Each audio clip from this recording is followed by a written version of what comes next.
Okay. So let me explain what we will be doing tonight. I'm going to continue talking about the beginning of World War One, what actually caused, what was the catalyst of World War One.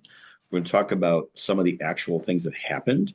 And we're going to actually watch two videos tonight, not long, like a few minutes each, that will really encapsulate, instead of my talking all this stuff, that not only they explain, but there's also, especially with the first part, there's visuals. In the second part, there's many more visuals. And I think I'll be bring it to life a little bit better and not be as dry, because some of this stuff can be very dry.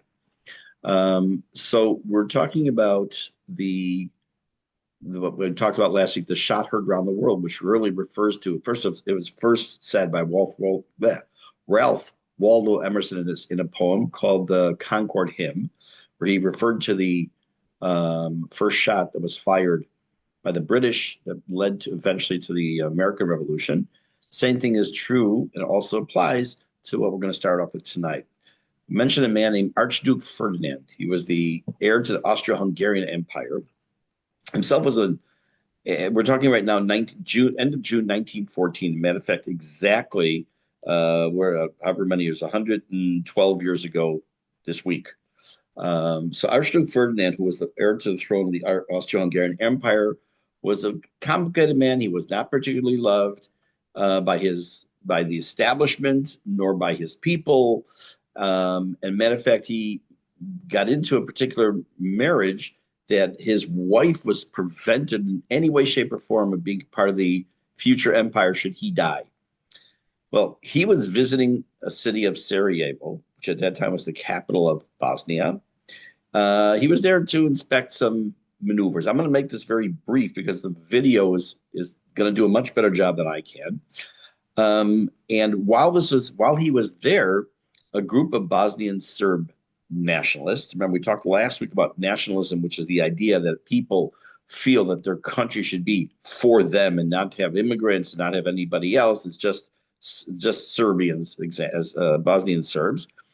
And we also mentioned last week the idea, I guess today we call them a terror group of the Black Hand organization. What they had done, again, I'm going to give you 2 or 3 sentences, then we're going to watch the video.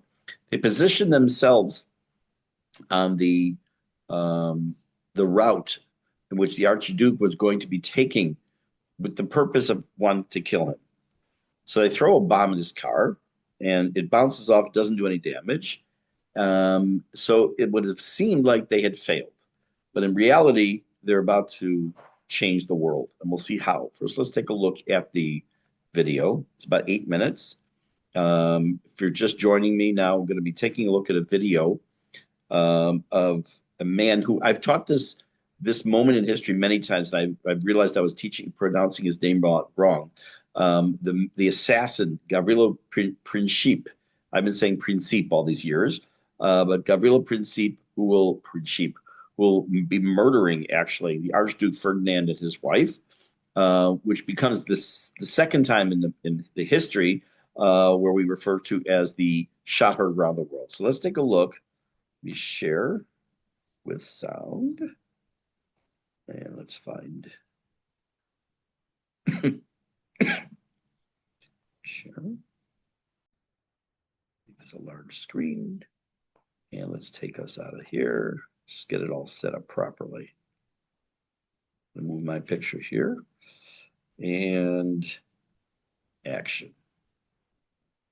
As any schoolboy or schoolgirl knows, the assassination of Archduke Franz Ferdinand in Sarajevo, June 28, 1914, was the match that touched off the conflagration of World War I. My name is Indy Nidell, and this channel, The Great War, follows World War I. Oh, commercial. Week by week, exactly 100 years later.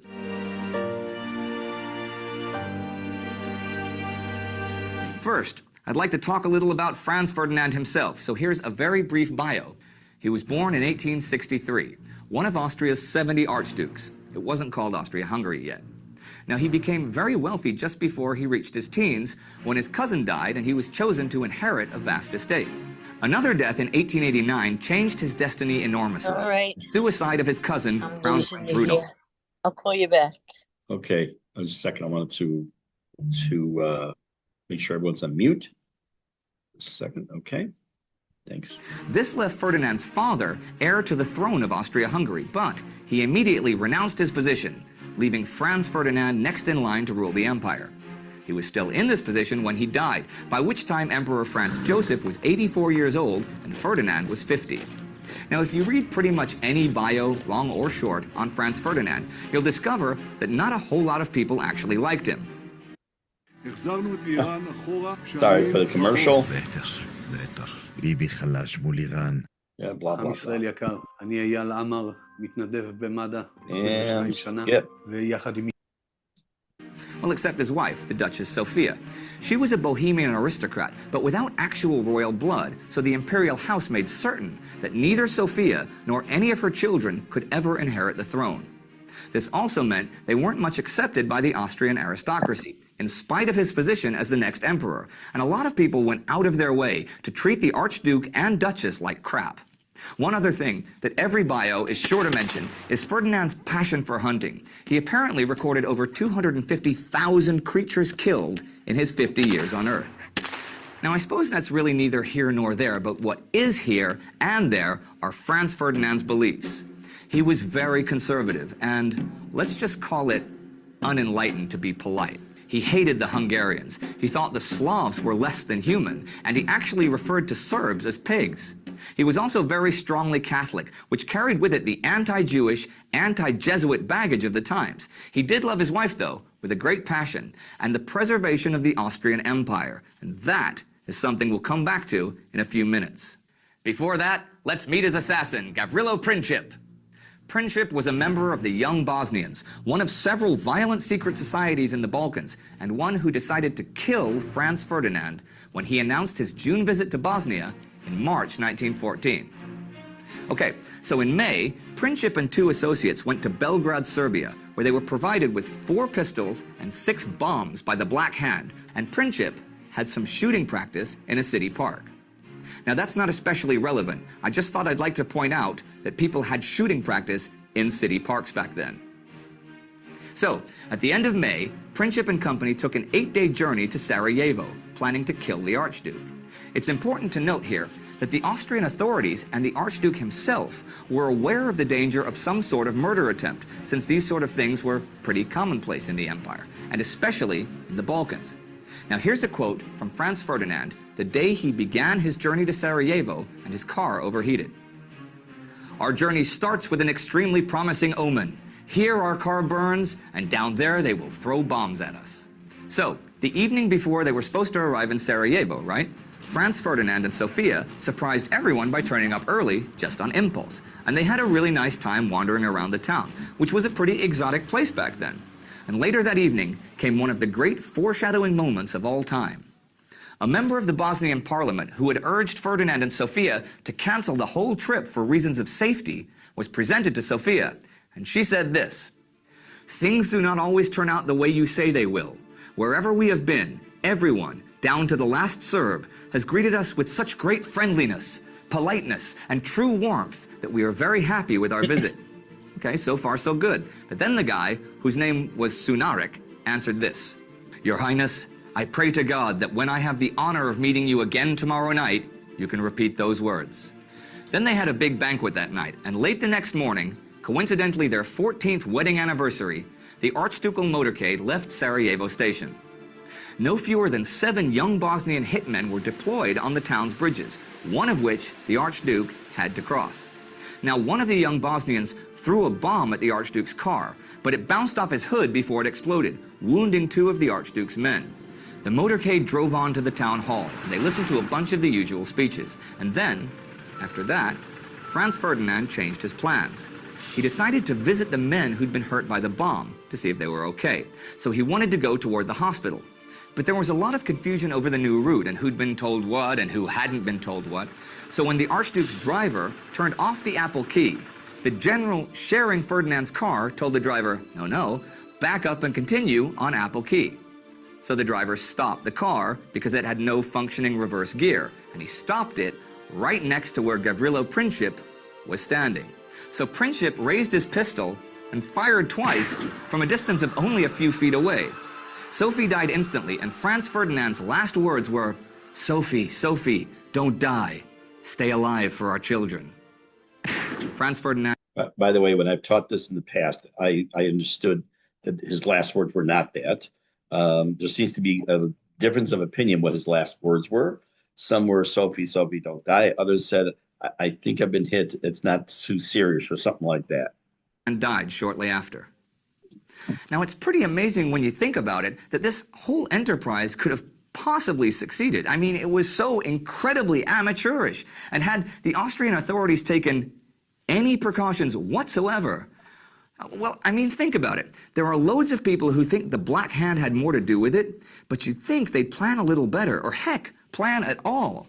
Anyhow, here were the immediate results. Word of the assassination spread instantly throughout Europe, and in Bosnia, by the end of July, more than 5,000 Serbs had been jailed, many of whom were later hanged when the war broke out.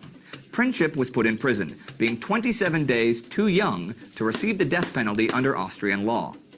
Now, there were one or two European leaders who were seriously worried about the political consequences of the act, but most of Europe reacted by thinking it was more of the same. The usual Balkan business, another Balkan killing. There was very little mourning, even in Vienna, for the unloved Franz Ferdinand, and his funeral service only lasted 15 minutes. But there was one thing that became apparent only years later. You see, Princip, or the Serbs, or the Black Hand, or whoever you like to say was behind the killing, really got the wrong guy. Franz Ferdinand, for all his talk about Serbs being pigs or Russian autocracy being a good model for the future, for all his backward and outdated beliefs, had strong opinions on two very important things. One, in contrast to most of the empire, he was absolutely against any war with Russia and stated repeatedly that he would do anything in his power to prevent it. And two, since he put the empire above his personal beliefs, and to make the empire work once again, he was sympathetic to the idea of making the bipartite state of Austria-Hungary into a tripartite state of Austria, Hungary, and a union of the Slavic peoples as the third part of the empire. So when a Serb killed Franz Ferdinand, it was a killing that was not only against Serbian interests, but since the Austrian Empire used the killing as a justification to invade Serbia, even if it meant war with Russia, Princip killed the one and only person in the empire who was determined and able to prevent that war. Okay, so the reason this is important to understand this particular part of the history is that, as we're going to see in a moment, something that is isolated, let's just say something like that happened today, that some Serbian national kills the Archduke of some country who comes in, Masim b'chol yom, as they say. Every day there's something going on in this world, and that's where it stays. It stays something local. So the obvious question is, let me just close this here. So I have this, wait, let me just close this here. Close that. Bring it all back up here. And this here. So the question is, like, what exactly happened? We say that this is the catalyst, but how is it the catalyst? How is this the shot heard around the world? How is this the cause, let's say, nowadays we call the butterfly effect? Over the next 5 weeks, war was not inevitable. If you were to go back in time and stand there the day of or the day after this assassination, again, it could have been self-contained. It didn't mean that, oh, now all of a sudden there's going to be this big war. At every single stage, the people who are, say, decision makers, whether in Vienna or Berlin or St. Petersburg, Paris, London, wherever they were, they made some choices, some on purpose, some deliberate, some were panicked. But what ended up happening is it turns into what was a regional crisis, turns into becoming at that point the greatest destructive war in history up until that point. Obviously, it's not obvious. World War II overshadows the amount of deaths many times over from World War I.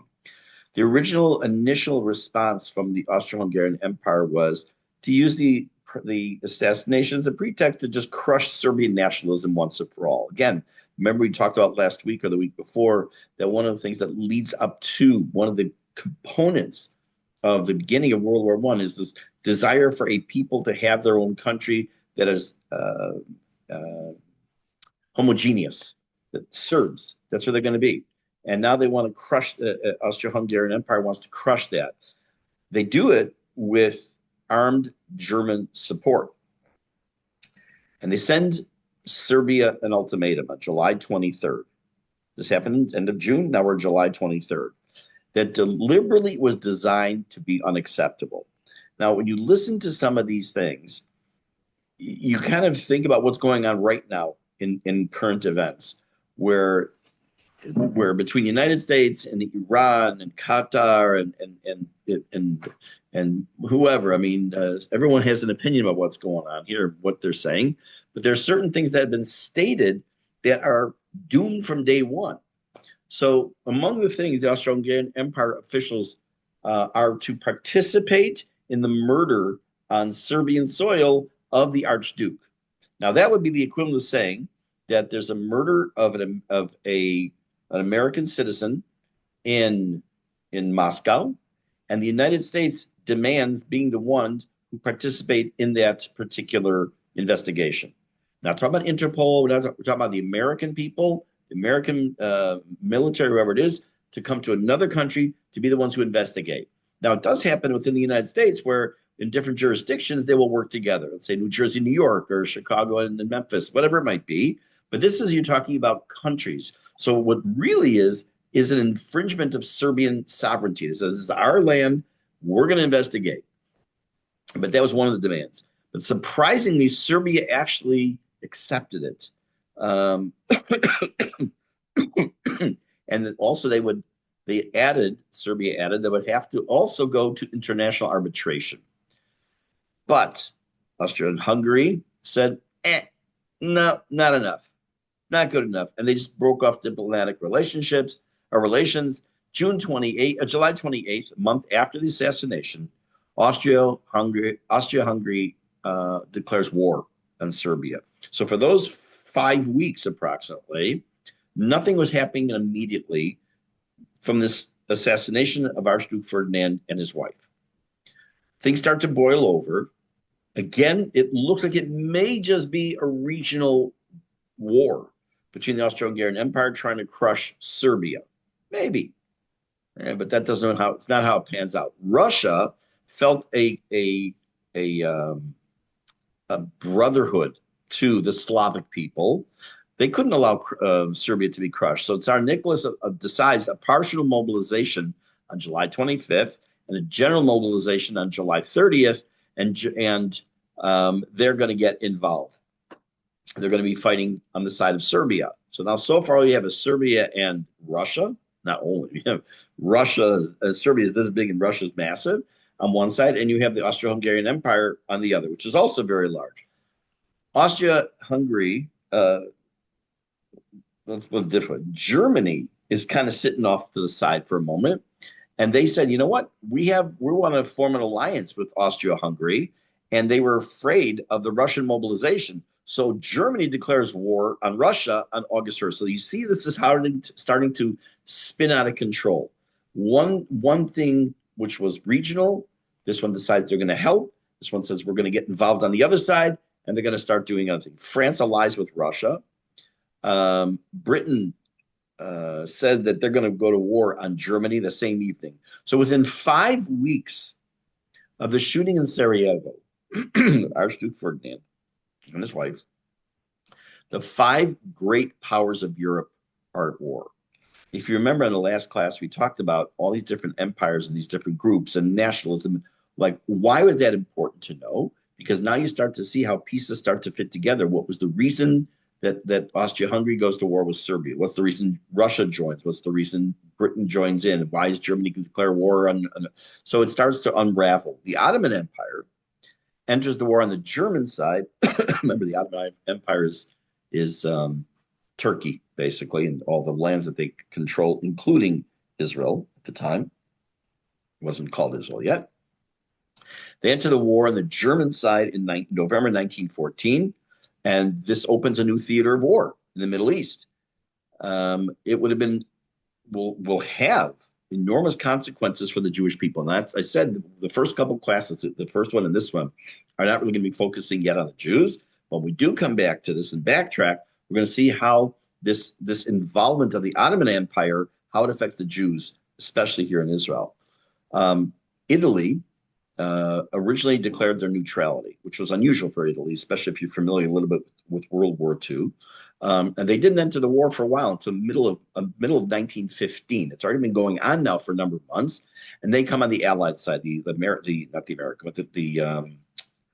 Austro-Hungarian Empire side, because nothing's for free in this world. No one's, we're just going to go help you guys out. Don't worry about it. No, there's a reason. They were promised territorial gains in a secret treaty with London, and therefore they get involved also. So now you have Italy, you have Germany, Austro-Hungary, Serbia, Ottoman Empire, all these different players are coming after. It's first, it begins 5 weeks after the shooting is when the beginning of the war, and it explodes within the next 6 to 8 months as each other country starts to get involved. What about the actual war? Many historians, I'm not a historian in this kind of sense. I'm a student of history. I love history. I love teaching history. But historians, the capital H, say that the First World War was not really a single war, but it's referred to as many wars. That's really ridiculous English. Many wars simultaneously. There was, and we're going to talk about these. There was the industrial slaughter in the trenches of France and Belgium. There were tremendous atrocities that took place in Eastern Europe. There was a colonial campaign in the Middle East, land grabbing, murder, killing, naval war in the North Sea and in the Atlantic, a war of blockade for economic strangulation. Look at what's going on right now in the Straits of Hormuz.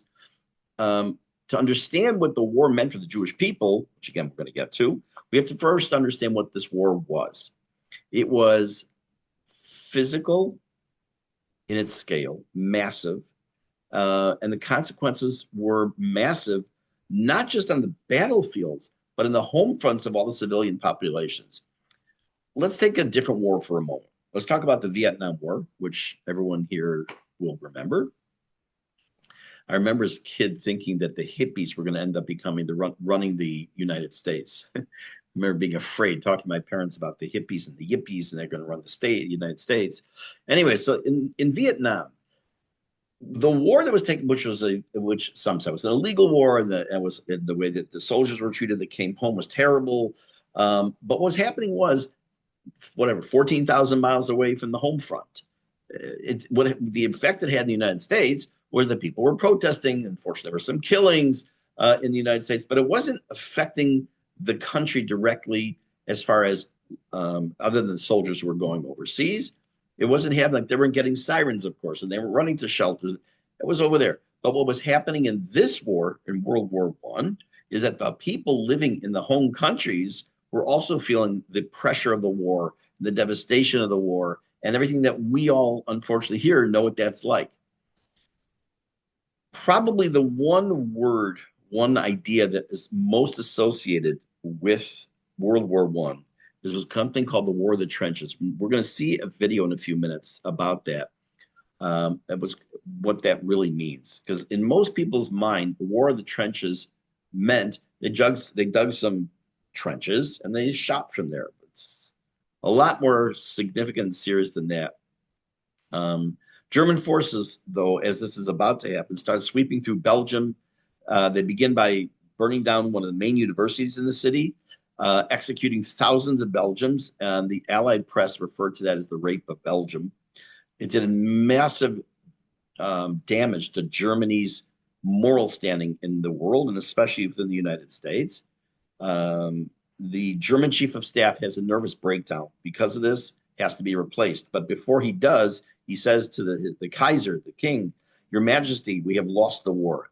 He was wrong about the timing, but not entirely wrong about the outcome, that Germany will go down. Now, jumping ahead for a moment, the fact that Germany is on the losing side of World War I, it itself is the catalyst for Hitler and World War II. If you want to really narrow it down to one thing, but I don't want to jump ahead. Just keep that in mind about the fact that Germany loses this war.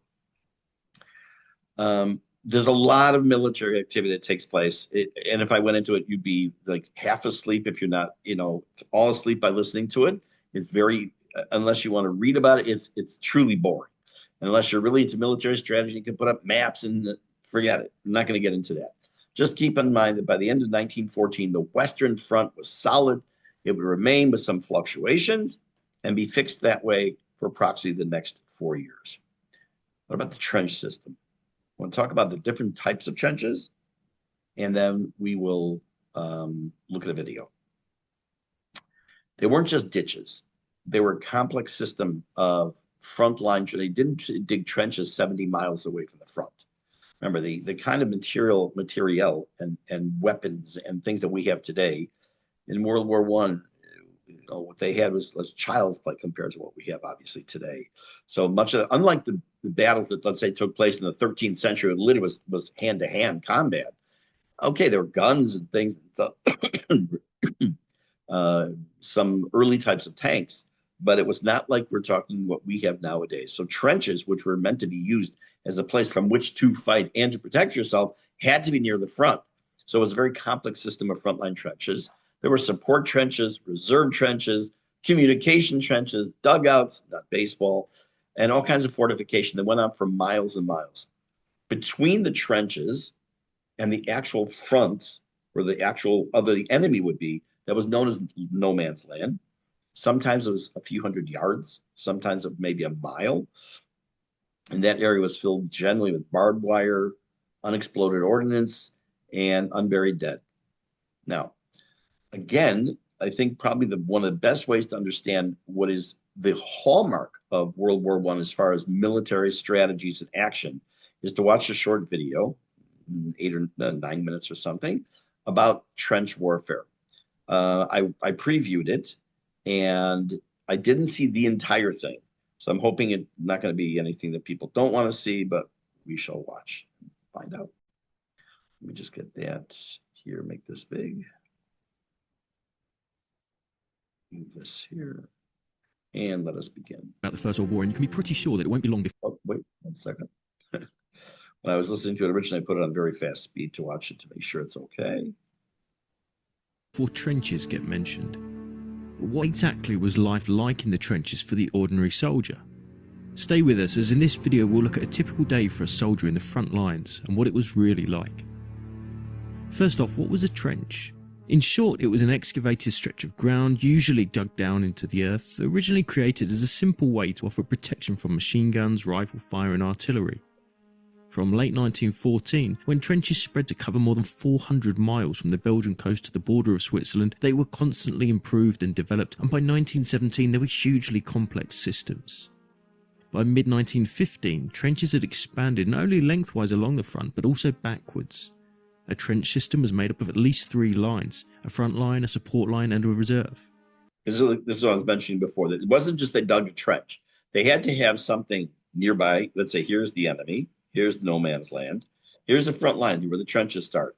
Then they have to have, when they run out of bullets, so you have the support line behind and the reserve for soldiers who are going to come in, because invariably people died in the trenches, which we'll see. The idea was if the enemy captured a frontline trench, they would then be attacked from a support and so on. Some German systems in the First World War were up to 7 lines and several miles deep. Not only did systems exist for fighting, they also housed rest areas, cooking facilities, medical posts, ammunition stores and unit headquarters.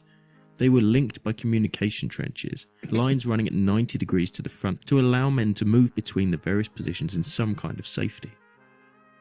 German trenches were typically more robust than Allied ones, and that came down to a battlefield philosophy. Remember, it was the Germans who had invaded in 1914, capturing 90% of Belgium and a big chunk of northern and eastern France. When stalemate finally took over, the German philosophy changed to one of defence. In short, we are staying here. If you want us to leave, you have to make us. As a result, German defences were built to last, with deep, well-revetted trenches and often much deeper dugouts. The Allied mentality, particularly true of the British, was that a trench system was a temporary position, to be redug in a new location after the next advance. So let's take a look at That's important also. The Germans, the way they built their trenches was to stay. Like you want us to leave, make us. They literally dug in for the long winter, but the Allied forces were doing something different. They looked at it as something temporary, so they can then move on to the next part where they're going to fight, which will have consequences. Of trench and a little detail. In this case, a British trench on the Somme as it looked in early 1916. No man's land here was about 250 metres, which was about average for the Western Front. You can clearly see the main lines and communication trenches running between them. This section measures about 25 yards between these 2 points and would be manned on a normal day by as few as 10 men. Now, one more thing, sorry to keep interrupting. All of you, I'm sure, have been to Givat HaTachmoshet. While we call those trenches as well, it's a very different situation than we're talking about over here, but it was to serve a similar purpose. Immediately obvious is the shape of a trench. It doesn't run in a straight line, and for good reason. A trench without any turns in it would allow the blast of a shell or mortar to travel down it and wreak havoc on a much wider area. It would also mean that an enemy soldier could fire directly along it with predictably horrific results. So trenches were built with traverses of around 90 degrees every few metres. A section of 10 men would occupy a stretch of trench like this. They would be led by a corporal, with a lance corporal assisting, and might expect to occupy an area like this for 3 to 4 days before being rotated out of the front lines. For this example, we'll take winter, when it starts to get light about 6:30 AM. Let's stay with this section and follow their trench routine for a period of 24 hours, beginning with stand 2. יש שני סוגים של משקיעים צעירים בשוק ההון. האחד יפגוש את הכתף שלו בגיל 60, השני יצליח. So stand 2, the order for every man in the section to man the parapet, would be called each morning before first light. The idea was that each man would fix his bayonet and be on the alert for enemy attacks, which traditionally occurred around dawn and dusk.